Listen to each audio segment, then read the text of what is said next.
What's kicking, y'all? We're back with another episode of Pickin Six. I am your host, as always, Tyler, aka T Ho. I am joined once again by my good friend Connor, also known as the Locksmith. We have a special guest this week. One of our friends, Keith, a member of the Pickin Fights crew for UFC. Keith, welcome. How we doing? You don't have to introduce me like that, bro. I'm like not that special of a guest, but I do appreciate you guys having me on. You know, the fellas, they said, yo, it's been a minute since you've been here. So I decided to, show my ugly face on their show for once and, pop back around. But while I'm here, I do just want to say, make sure that you're liking and subscribing because, we all are on the same channel. So, whether you're here for Pickin Fights or you're here for Pickin Six or, you're somebody's family, friend, or you just, you happen to scroll by, give this video a like, subscribe, comment down below, and let us know what you think of the content, please. Thank you. So, Connor, how we feeling, dude? Can't complain. Yeah, it was a rough weekend. The Dogs lost. Not too much to my surprise, but we're still in the playoff, so it'll be okay. Yeah, that's big for you guys. That was a pretty devastating loss, but and it's one of those ones that brings into question like what's going to happen after. But yeah, you definitely got lucky. I like to think that when a team's undefeated going into the playoffs, it's better off that they take a loss beforehand. So like you don't have the added pressure, like, oh, we have to go undefeated. So you taste like you get a sense of defeat, and that like builds the character of your teams. Yeah, it's a kick in the ass, dude. Lee Corso, he said in the beginning of the year that Georgia will lose to Alabama in the SEC championship and then win the national championship. So he is right so far. Let's see. We'll see what happens. So now the only lossless team going in is Cincinnati, right? Yeah, and they play Bama first round. So yeah, what Connor said definitely does not bode well for Cincinnati this week or in a couple of weeks, but weekend, right? No, it's the end of December. They're like that's all the way back. It's like New Year's, bro. It's gonna be a while. Facts. I forgot. Wow. That's crazy. So we've just got NFL football and then a couple of sporadic college games here and there, right? Yeah, but bowl season is coming up. So yeah, we'll have like the bowl slate coming out. It starts next week. Army Navy's this weekend. They always play after the conference games, and then next week will be the bowls. Well, then that was a pretty good segue. I know you guys normally kick it off with NFL, but I think it might be an interesting topic. Now that we're on the subject of Army Navy, that's not a game that a lot of people know about going in. They don't really know which lines to go with. Are you guys cool with jumping in with that one first, or do you want to start with the NFL? That's more than fine. We could do Army Navy. I'll jump. All right. Sorry, I don't mean to come on your show and be like, hey. No, you're good, bro. We got it. Listen, it's one call. It was the only college game we're going to do anyway, so we might as well get it out of the way now and move and go right in the NFL. So we'll start it off Army Navy. It's in East Rutherford, New Jersey, at MetLife Stadium, home of the Giants. Connor and Keith's favorite team. The Jets play there too. Yeah, and the Jets. Well, who likes the Jets? So a lot of people, dude. Surprisingly, they probably shouldn't, but a lot of people actually do like the Jets. Continue. Sorry. Yeah, no, you're good, bro. Army is -7.5 over Navy. The over/under is 36.5. I'm off jump running under. The past 5 games that they've played year after year, the game has gone under no matter what the total is. Even though it is 36.5, Navy runs that triple option, and that's not bound to put up a lot of points. Past scores have included 15-0, 17-10, 14-13, 21-7. Army has also dominated Navy in 4 out of the last 5. So I'm going to go under. 7.5 is too big of a spread because these games are really too close. So I'm just going to go under. Yeah, I like that under pick, and that 7.5 spread is definitely massive for like a game that's going to be close and low scoring. So I'm definitely feeling that under pick, and I don't like the spread either. I'm not going to reiterate pretty much anything that you said, except for the fact that I always get excited to see the triple option get run on like a big major national stage where a lot of people are watching this game, and a lot of casual football fans that tune in, they say like, yo, what is this offense? Like, what is this that I'm seeing? Well, it's called the triple option. It's been around for quite some time. So I'm definitely rolling with the under. That spread's too big. If I have to pick one of these teams, it's a personal bias. I'm going with Navy. It's never like they're totally like, yeah, okay, you said Army is dominating in the past couple of years. But like I'm always picking Navy. They're probably dogs in this one. I haven't looked at the money lines, but they're usually dogs. They're definitely dogs in this one. And I like the dog money. Won't be parlaying it just in case they don't come through, but I still like it to be a very low scoring game.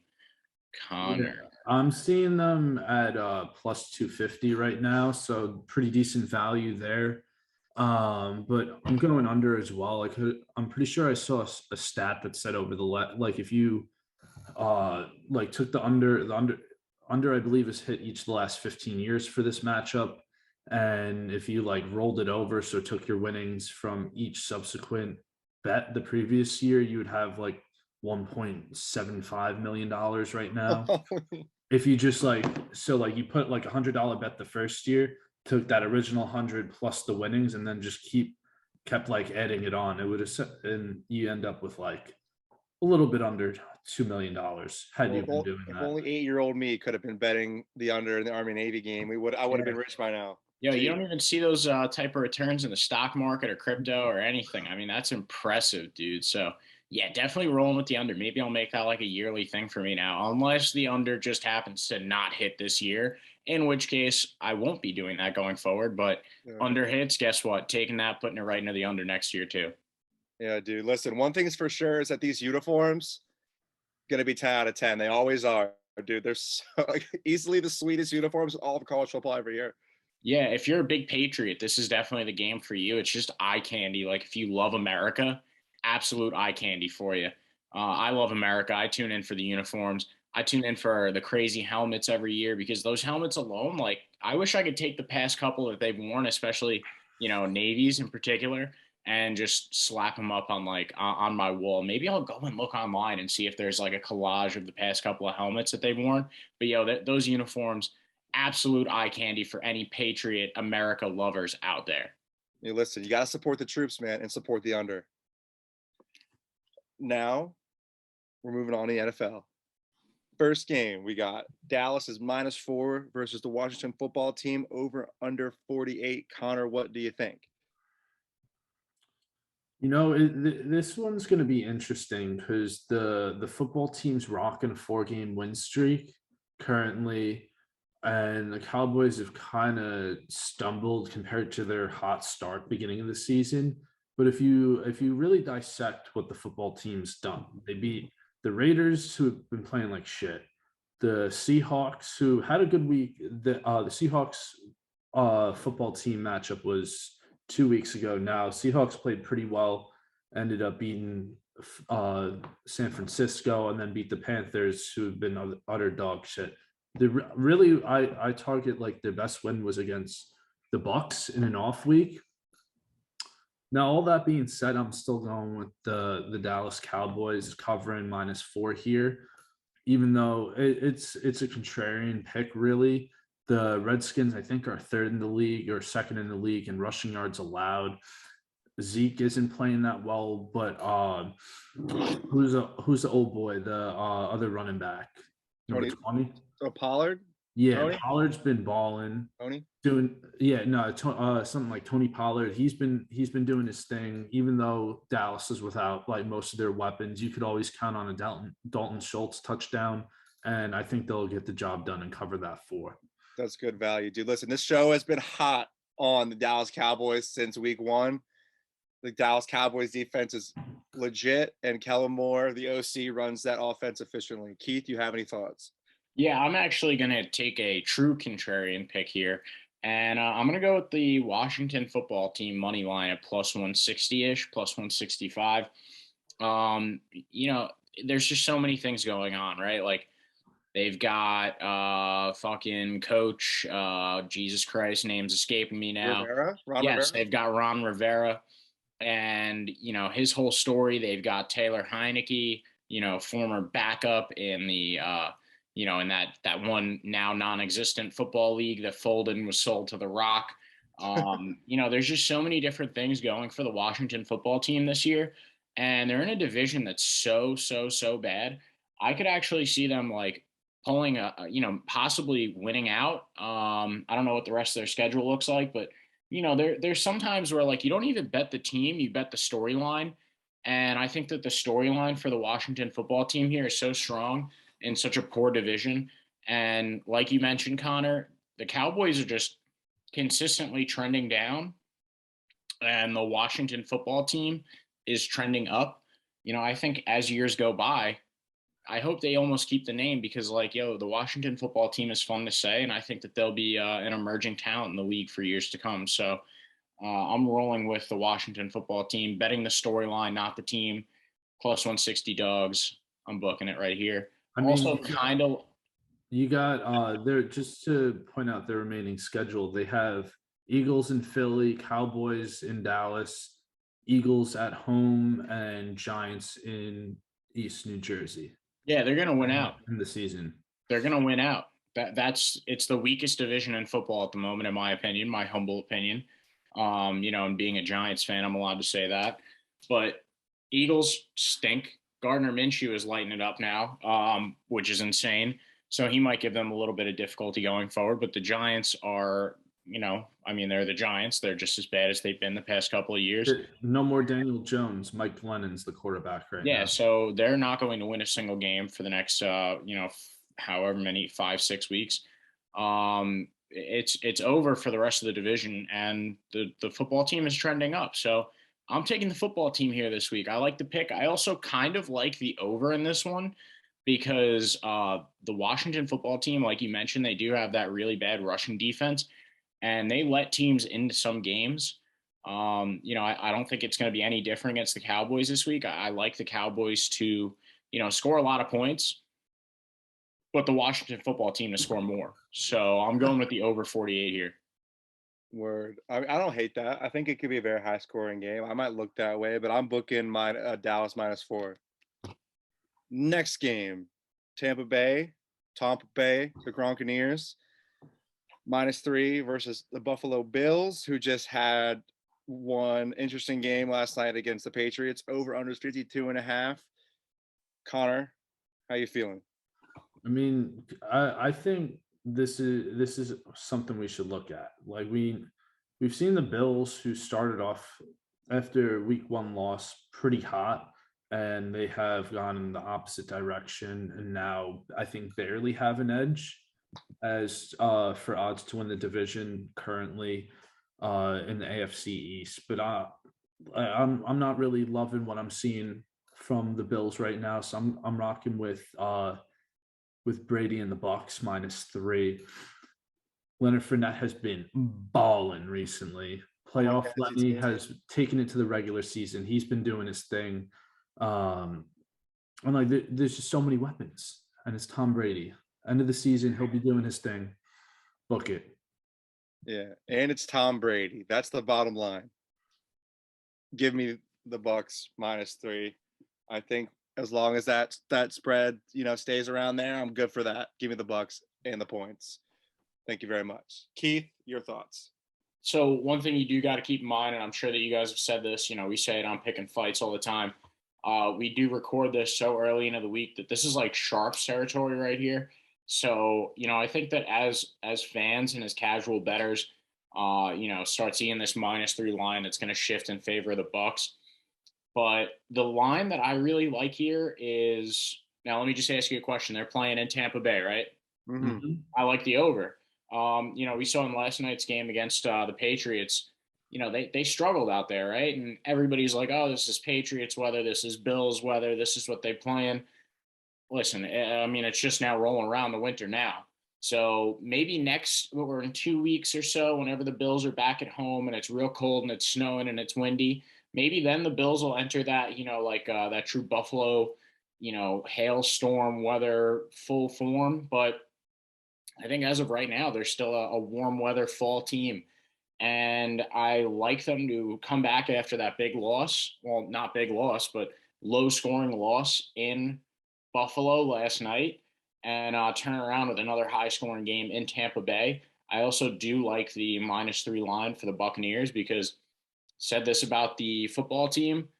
The Bills are going to score a lot of points. I think Josh Allen, we've seen him come back after bad weeks, and he goes out there and he lights it up, and he's running touchdowns in and he's throwing touchdowns all over the place. I think it's going to be a similar situation where the Bills score a lot, but the Buccaneers are just going to outscore them by enough to cover this 3-point spread, possibly by a field goal. That's really all they need, and then maybe it pushes, but I really like that 3-point spread, and I really like the 52.5 over in this game. Also, I do think, though, as fans see this line, this over 52.5, especially the casual people at home that are thinking, hey, the Bills didn't really put up many points last week, they might actually see that over and bet the under, which may work in our favor as the line shift, as Sunday comes around. So might hold off on that for a couple days, but if the line starts trending up, then I'm going to snag it wherever it lies at the time.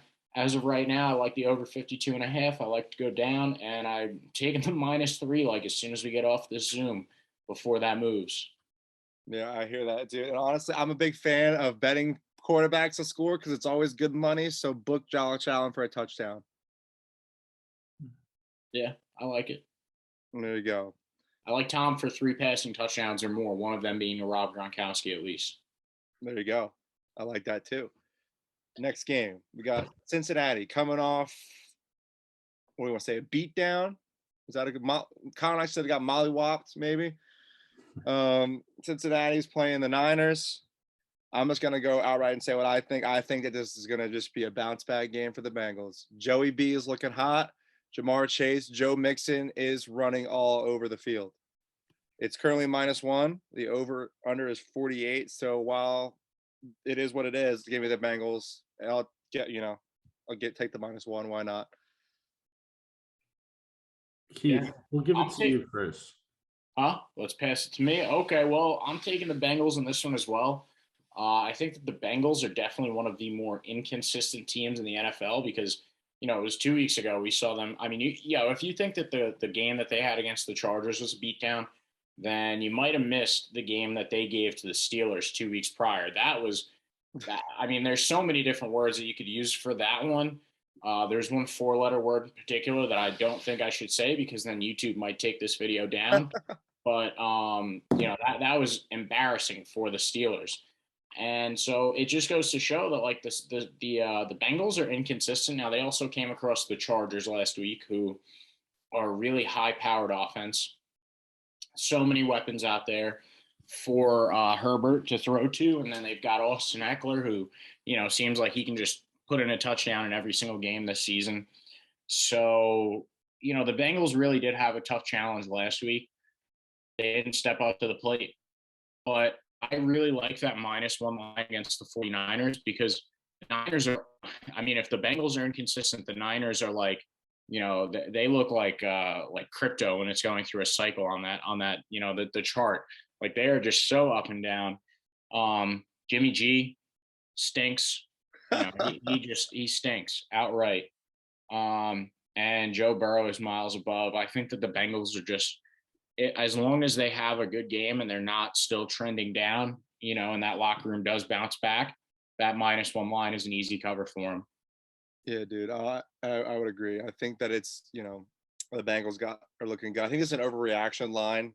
I think if the Bengals would have handled the Chargers, we would have been talking about a much different line. Connor, do you have any thoughts here? Yeah, well, what I'm seeing, 61% of the money's on Cincinnati -1, and 83% are taking the over 47.5 currently. I think this could definitely be a high-scoring affair. Neither defense has been performing particularly well over the last, 4 to 6 weeks. I think I'm going to go Cincinnati in the over here. Pretty much for the reasons you guys named. I think you're going with more of a sure thing in Joe Mixon, Joe Burrow, the double Joe show, if you want to call it that. But also Deebo Samuel, I'm pretty sure he's out for the 49ers. So yeah, he's not. I don't think he's playing. Yeah, so that's a loss of a really big weapon. We've seen George Kittle come with back-to-back weeks with touchdowns. So interesting thing to sprinkle on, or maybe if you're looking for a little parlay, touchdown prop parlay, George Kittle, Joe Mixon would be pretty fire. Bengals in the over for me. Yeah, I might lean over. Just I'm worried that the Niners might not contribute to that as much. However, I do not hate the over. We got next game. We got a team that has been up and down on this pod. We got the Cards and the Rams. I think the Rams are officially dead to me at this point. I've put them out too much in the show, and they're dead to me. Cards are -2.5 against the Rams, over under 51.5 in a battle for, arguably the best division in the NFL. At least in recent years. Connor, do you have any thoughts here, bud? I mean, like you look at it like right away, just from an overhead view, I think you'd probably be more prone to taking the Cardinals at home. I mean, like, has anything the Rams done in the last, I don't know, month or so been particularly like confidence boosting in them? No, No. absolutely not. We've seen Cooper Cup, even though his receiving yards over has been crushing it this year, hasn't been getting in the end zone as much as his 10-game streak. I mean, I'm going to be going with the home team right here. Cardinals. Cardinals going to take it easy. They got Kyler back. I think him, they're potentially Hop if he's not going to be ruled out last second. Hop, AJ Green, Kirk. Like they got so many weapons. Zach Ertz too, sneaky. Forgot about I Sneaky got him weapon in too. fantasy. Basically, have the entire Cardinals team in fantasy. Got Hop, AJ Green, Ertz, and the Cardinals defense. Keith, how you feeling about this one, big guy? Ooh, this is a tough one for me. But I mean, you guys are kind of talking badly about the Rams over here, but I'm actually going to take the Rams. They're a +130 underdog right now. And I like that a lot. I like them to go out and avenge the loss to the Cardinals just a couple of weeks ago, like earlier in the season. And I really like the signing of OBJ. As a Giant fan, I was a little bit upset to lose him, and then seeing the antics over in Cleveland for a while, I was like, okay, maybe this wasn't the worst move. It looks like maybe we're starting to see a reemergence of like a humble OBJ that gets it. He's really not king shit out there on the gridiron every single week. But I think that this is a team that you look at teams in sports, right? Like the Golden State Warriors a couple of years ago, and they acquired Kevin Durant. And, teams like that, where it's like maybe there was this one missing piece that it took. Maybe they won't win it this year, but now that they have this last piece, they could win it the next year. And I think that OBJ is definitely a big piece for them, right? Like they got Matthew Stafford this year. Now they've got a true blue receiving core. They've got a stout defense. And I think Kyler Murray being away for a few weeks is definitely going to yield a different result in this game than it did the last time around. Nothing that these Rams have done has been particularly impressive.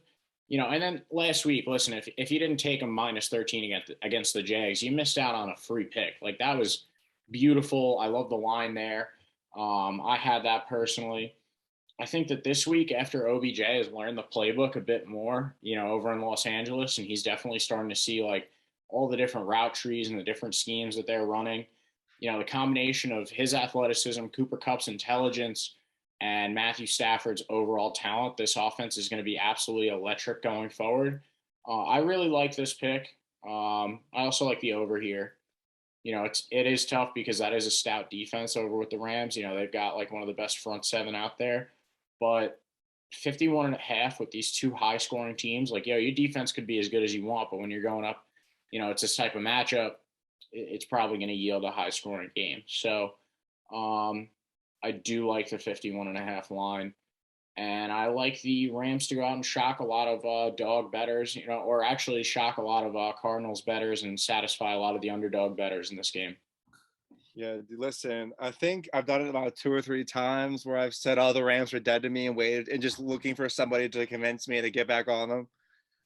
75% of the money right now is on the Cards. Now, obviously, 75% of the bets, are on the Cards right now. That's very early. Obviously, it's Tuesday. Things could change. I definitely like the over, and I'm gonna keep an eye on the line as it moves on to the later in the week. I definitely do like the over, though. That's for sure. A Cooper Cup touchdown. Always book that. Book that. Like, you can't not. Last game we got Cleveland -2.5 against the Ravens. The Ravens, who looked very shaky. Lamar's my fantasy quarterback. I need production from him, and he's just, I don't know what's going on. He's had a rough couple of weeks, to say the least. They're at Cleveland. The Cleveland is currently -2.5. The over/under is 42. Gentlemen, whoever wants it can take it first. I can go, guys. I just think that whenever you see these two teams come together, whenever it's the Browns and the Ravens going up against each other, it ends up being a high-scoring game, just, by virtue of the matchup, right? So, I think the Ravens are definitely suffering. They've got a lot of injuries all over the place, but, and the Browns really aren't particularly great. But, just by virtue of the matchup, this is a game that when these two teams come together, I'm betting the over every single time. And right now it's posted relatively low at 42. That's a 21-point game for both of these teams. I like them to have that going into the third quarter, each of them 21 points. So I'm going to take them there. I'm going to take both of them. And, Ravens at home, I might even take the team over total, which will probably be posted at like 19.5 points. They're in Cleveland. Huh? They're in Cleveland. Oh, they're in Cleveland. Well then, I'm taking the over regardless. I would too. 19 is money.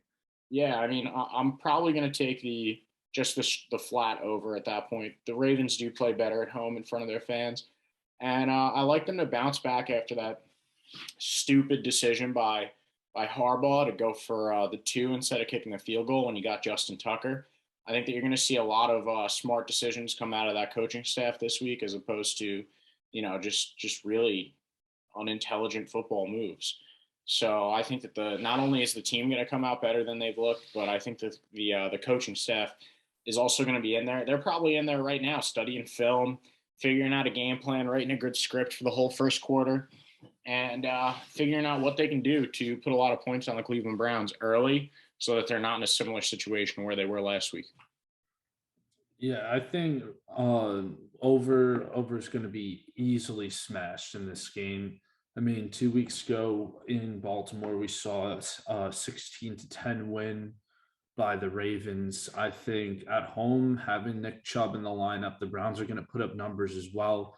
That's been one thing we've been harping on the entire season. When Nick Chubb plays, the Browns do well. And like when he was out, like you could see that the entire team struggled. Baker Mayfield looked like a peewee quarterback playing in the NFL. And they're going to be rejuvenated at home. The Ravens are still going to get their shit together. I like the point you made about the coaching staff going to be making actual good decisions this week.